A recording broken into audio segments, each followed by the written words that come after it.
Welcome. My name is Heather Crawford, and welcome to FlipForte. I am the team leader, and I work on the hardware for the project, as well as providing insight to the view of a musician, the intended audience of a project. FlipForte is designed to ease the difficulties faced by musicians in terms of data storage and practice. It is intended to give musicians the freedom to move away from the expensive libraries of paper sheet music and to evolve naturally to digitized sheet music. By using a hands-off approach, musicians will not only save time practicing, but also have the experience of playing without any interruptions. There are 5 main goals that FlipForte shall achieve. 1. The ability to turn pages of digital sheet music without the use of hands. This goal will be achieved by creating accelerometer sensor units, hereby referred to as ASUs. These will take input from the accelerometer, input this data to the Wi-Fi chip, which will then be sent to the web application to turn the page of the sheet music. 2. Have an easy-to-navigate user interface. As Baron Rue will talk about later, we must be certain to make the display and user interface both detailed enough to be useful and yet simple enough to be intuitive. 3. Be able to manage a library with user-saved digital sheet music. Monica Silvestri will be detailing how we will utilize AWS to store audio and visual data in a library as well as organize user data for our application. 4. Have access to and the ability to edit digital sheet music. The hardware component that is necessary for the cohesive operation of FlipForte is the touchscreen. Within this subsystem is a Raspberry Pi, which shall drive the screen, a rechargeable battery, and an audio recording and playback unit. The touchscreen is necessary to provide an editing layer above the PDF. One of the most important features of practicing music is the ability to make notes on the sheet music. Without this ability, the project would be frustrating to use, and instead of helping the musician, it would severely hinder their playing. Therefore, we will be including the ability to overlay edits onto the PDFs. And finally, 5.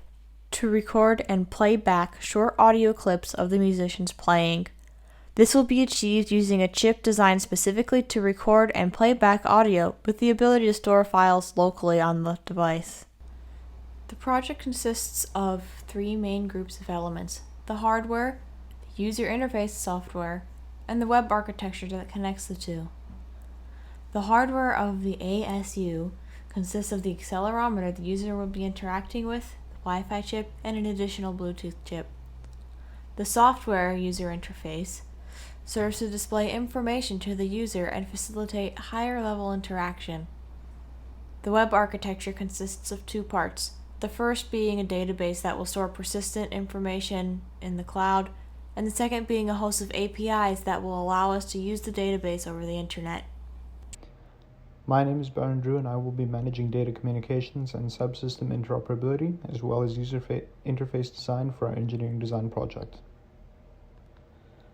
The user interface of our system is very important in determining how usable the system is to the average consumer. There are many considerations that need to be made in order to produce a product that is easy to use and intuitive to understand for new users who may not have the ability or desire to research how to accomplish simple tasks in the system. An example of bad design in this regard is creating a system that leaves users lost in the infinite, as Kierkegaard might say, overwhelmed by having too many options, cryptic naming schemes, and minimum hints as to what certain things even do. On the opposite end of the spectrum, most regular users quickly learn how to accomplish simple tasks and gradually learn how to accomplish more complex ones. Any good system needs to accommodate intermediate and advanced level users by providing them with faster ways to do things that need to be done often. An example of this design in practice is when desktop applications have neatly sorted and nested menus so that users can comb through options to find what they're looking for. Oftentimes, well-made programs will also include keyboard shortcuts, gestures, or bookmarks that are shown in menu options so that users will eventually transition to much faster workflows. In Microsoft Word, for example, rich text options can be found in the Home tab, such as buttons and drop-down menus, but hovering over these buttons show a shortcut, such as Control-I to italicize part of a text. For our project, I will develop similar features and ensure that I test them on people who are both familiar with the project, such as my team members, and people who have not interacted with it at all. An API, or application programming interface, is a way for a piece of software to structure requests, responses, submissions, or signals so that another piece of software can process them and react accordingly. APIs are very regularly used in the industry as they synergize very well with agile development methods, scalable production, and distributed architectures. I will be in charge of developing, testing, and maintaining a host of APIs that will allow the various parts of our system to operate independently of one another with high degrees of abstraction to allow my team members to develop the resources they are assigned without having to worry about the intricacies of how other resources handle data. The methodology through which APIs are implemented is by establishing a standard of communication between the API host and API client, whereby the host will use it to develop a system that understands requests made in this format and produces data structure according to it, which the client can finally understand themselves. Shown here is an example of a RESTful API. While it is not exactly what we will be using, it provides significant insight into the details of the structure. We will be relying on the RESTful API standard, which governs a way of wirelessly transferring data and signals over the internet using JavaScript Object Notation, or JSON, Hypertext Transfer Protocol, or HTTP, and Transfer Control and Internet Protocol, or TCP/IP. Since I will primarily be the one responsible for web architecture and data communications, security is a major concern that I will be responsible for addressing. The justification for putting major emphasis on data security should be self-evident, but there is the additional consideration that we will be allowing users to create accounts using passwords. The important detail here is that many users do not follow guidelines and best practices for passwords, which is that they should be long, random, and unique, and instead choose passwords that are either not long, not random, or in the worst case, not unique. This would mean that if our system were to be compromised, sensitive user information could be released and could have a cascading effect of compromising any number of other services they may be signed up for. To ensure that no sensitive data is ever released during the transfer of data, I will be working to ensure that industry standard cryptography practices are applied wherever necessary. Most prominently, this includes the use of secure sockets layers with Hypertext Transfer Protocol, which ensures that cryptographic handshakes are made between the client and the server so that all packets are encrypted before being transferred. This combats many common risks, such as certain forms of man-in-the-middle attacks. Hello, my name is Mohammed Usmer, and I am in charge of the application design using Android Studio and Java programming. I'll be covering two main topics: Google Firebase for account authentication and user input handling to protect us against SQL injection attacks and provide security to our FlipForte Android application. Firebase is a platform developed by Google for creating mobile and web applications. It is a convenient tool for our project because it is easy to set up configurations, provide great security, and offers a wide range of utilities that are good for Android application development. Some of the products provided by Firebase are Cloud Firestore, which is a NoSQL database, machine learning, user authentication, web hosting, cloud storage, app distribution, performance monitoring, Google Analytics, and in-app messaging. FlipForte will utilize the user authentication feature of Google Firebase. For this project, we will not only be using NoSQL database because we want to store data in a relational database. NoSQL databases are non-tabular databases, store data differently than relational databases, and come in different types based on the data model that the NoSQL database is designed on.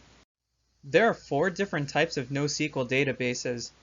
One is document, another is key value, another is wide column, and the last is graph. This is what makes NoSQL databases more flexible than relational databases.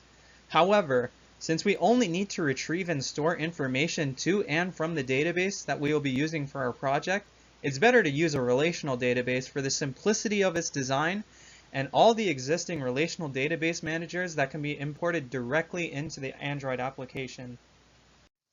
A relational database is accessed by using a structured query language, which is called SQL, and it's a type of database that stores and provides access to data points that are related to one another.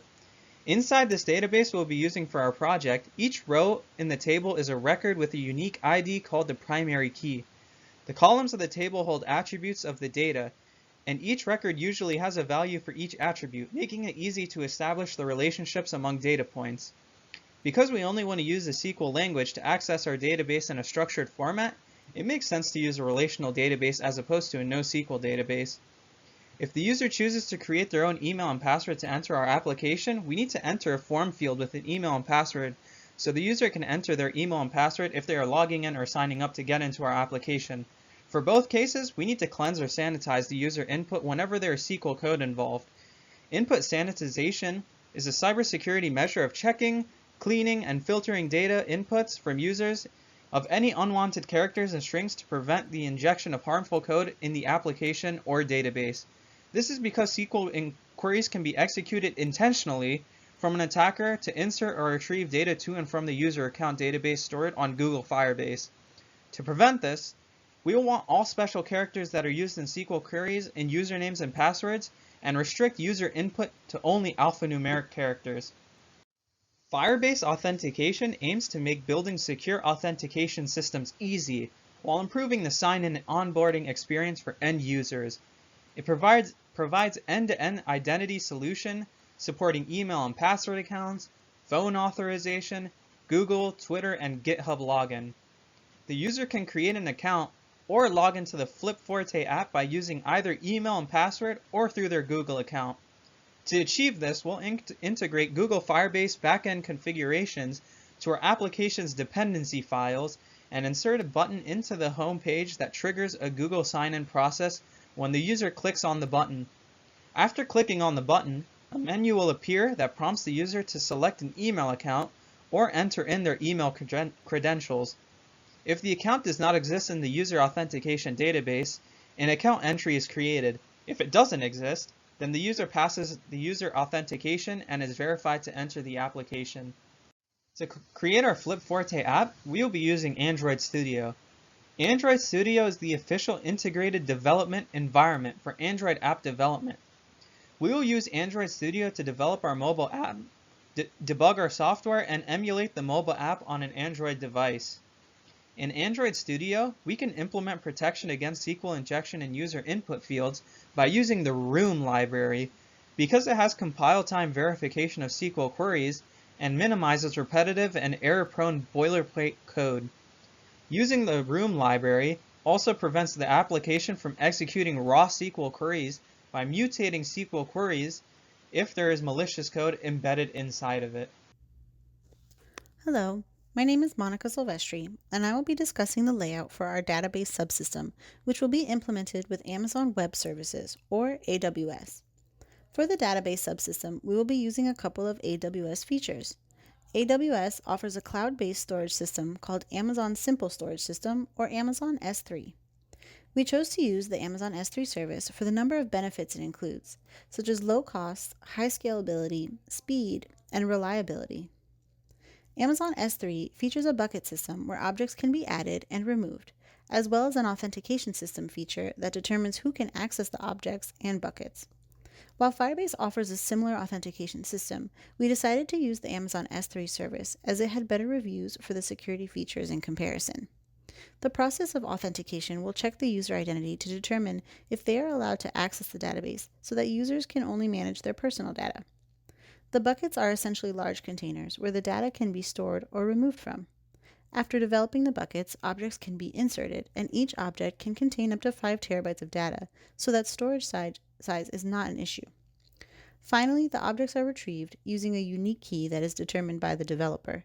The purpose of the keys is for specific identification so that each object can be addressed individually. Having this database established for FlipForte provides useful and convenient features for users. One of the main features that requires a database is the library feature. Inside of the library, users will be allowed to search for any digital sheet music in their personal database and open it to be viewed or edited. In editing mode, the database will allow the user to upload a PDF file from the database that contains the desired digital sheet music. The database will also contain any previous edit files linked to that PDF. The edits will be separate files layered on top of the PDF so that the user can draw or write notes directly on their sheet music.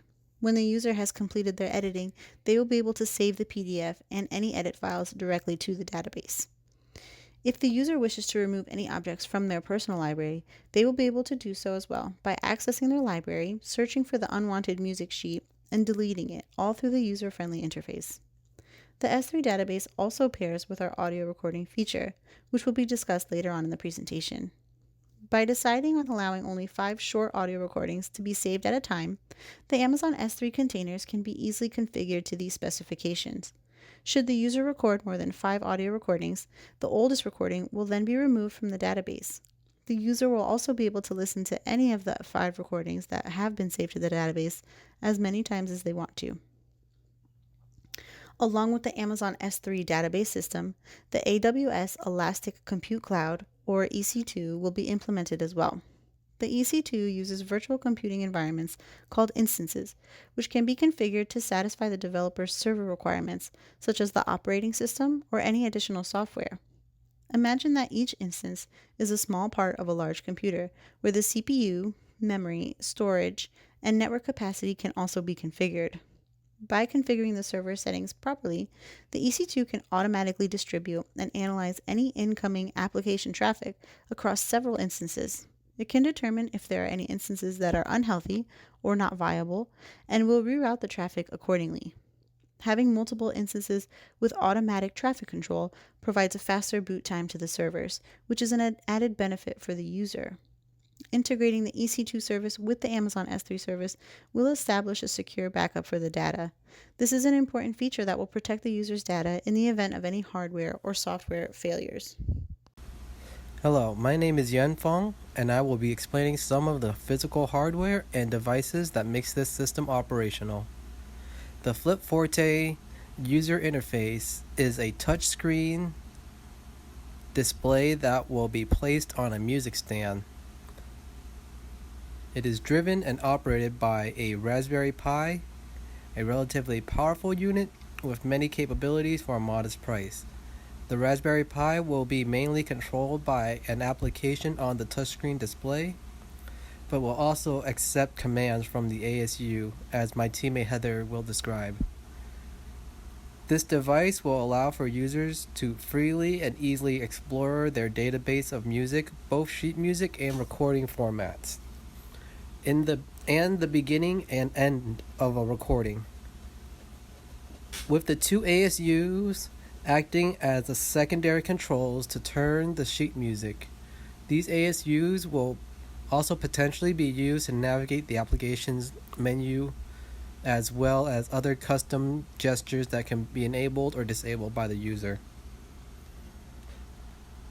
The means by which the Raspberry Pi will be able to communicate with the web page that is hosting the sheet music will be through the user's internet with Wi-Fi via a ESP8266 chip that will piggyback off the user's current internet connection by using and connecting to the user's Wi-Fi router, so that the system will be able to send out signals and commands into the internet and the web page that the sheet music is hosted on.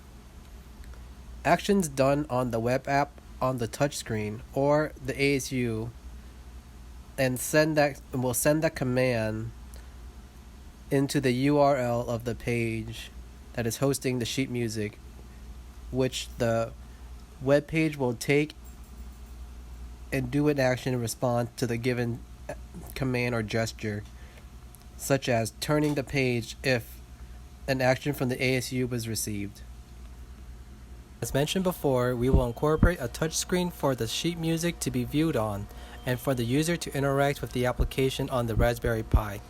The display portion of the screen will use an RGB LED design to show pictures and images. The touchscreen can use one of 2 common types of commercially available touchscreens: the resistive touchscreen or the capacitive sensing touchscreens. A resistive touchscreen is the simpler of the two, where it uses a pressure-sensitive circuit consisting of 2 separate circuit layers where an array of open leads hang over and another array of open leads that is perpendicular to and under the first array of leads, so that when any two open leads meet, they'll create a closed loop, thus sending a voltage similar in behavior to a voltage divider to the controlling unit, a Raspberry Pi, to locate the location on the screen that the user has pressed. With the screen having thousands of these nodes, the screen can precisely detect where the user pressed on the screen within a millimeter. This is to ensure that the user can easily and quickly make edits to the file that they're viewing, or even just navigating through the menus. The other type of touchscreen that are commercially available uses capacitive sensing. This type of touchscreen will consist of three main layers. The first being a protective cover layer, most likely glass. After that, the next layer will be a driving and sensing array line, with the final layer being a display element such as a LCD or an LED screen. One of the features of the FlipForte is an audio recording and playback system. This system will allow users to make a recording of themselves while playing and allow for these recordings to be able for the users to play back for later review. The primary hardware for this feature will be the Max44 audio amplifier with an electric capsule as the analog input sensor. To record the sounds, the electric capsule will generate a voltage in relation to the sound source, in which the Max4466 will take the voltage signal that the electric capsule is outputting and amplify that signal to a readable level for the Raspberry Pi microcontroller. The Max4466 and electric capsule will record the musician when prompted and generate an electric signal of the data. This data shall be passed to the Raspberry Pi microcontroller to be processed and converted to a digital signal file, specifically a I2S WAV file. Subsequently, such files can be easily stored or converted to other file types as needed to be databased, read or played back with any number of programs such as Audacity to a speaker on the system unit, or any other systems that is capable of reading such file types. These files should also be easily accessible so that the users can freely navigate through their library, as well as store, download, and share their audio files with other users on the network. Now we come to the ASU. The ASU is the hardware of FlipForte that musicians will interact with in order to turn the page of their music while playing. There will be two separate but identical ASUs. At the most basic level, the first is for turning the page forward and the second is for turning the page back.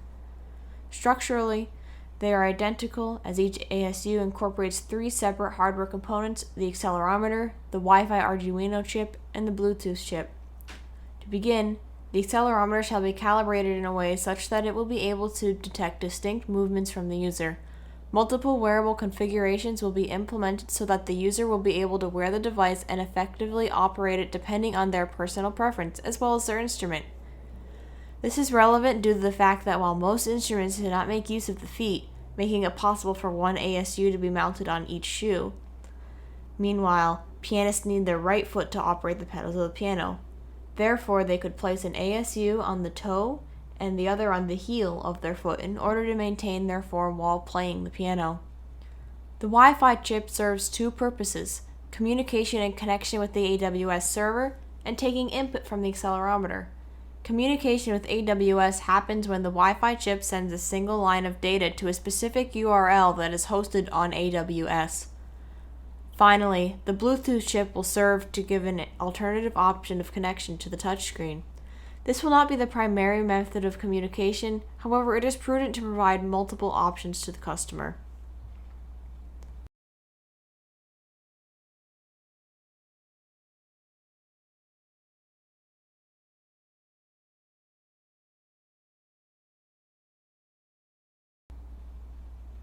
Thanks for watching.